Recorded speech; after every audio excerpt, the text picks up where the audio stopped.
خدای من و دلوان، خدای من و دلوان ته انسان دا سر و عرضه با عقل و زمان. ی امت بشر را 4 کتاب مقدس شان، زبور و تورات، انجیل و قرآن. و ده هر آیت پیروز دا تناب انسان ذکران. پیغمبر ابراهیم خلیل کرد بو، نازلی بر دل تبو. دل پاکی مخلص بو دا بو ته سوز و پیمان. پرچاک جی کذبی خو اسماعیل جی ترا کر قربان. جبرائیل علیه السلام دا کد جی عزمان حفتان. ته باور کر باوریا برهیم بمرج و امتحان.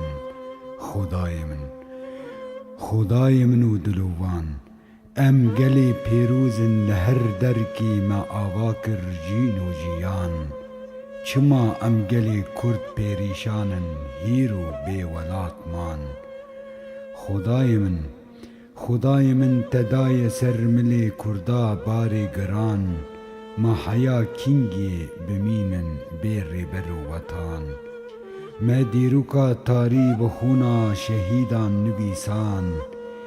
هیرو ام وستین لهر درکی بونه پیریشان. لولات من هر تم کشتن و کچبر و تالان. خدای من ام حیا کینگی بمینن بیر بر وطان. جیانا ما زوستانه لما دباری برف و باران. آزادیا گلی کرد تاریه بوی حبس و زندان. چما لچار هیل دنیای چاندا کردی بوی برخودان. کردستانا میں پرچه کرن به هزاران چون شهید و قربان. دجمن لسریم دگرین دوران و پیلان. باشور کانی مصطفى ملای برزان. باکر کانی شیخ سعید کال و مظلوم دوغان. رجعوا کانی شیخ معشوق و مشعل تم او شهید قهرمان.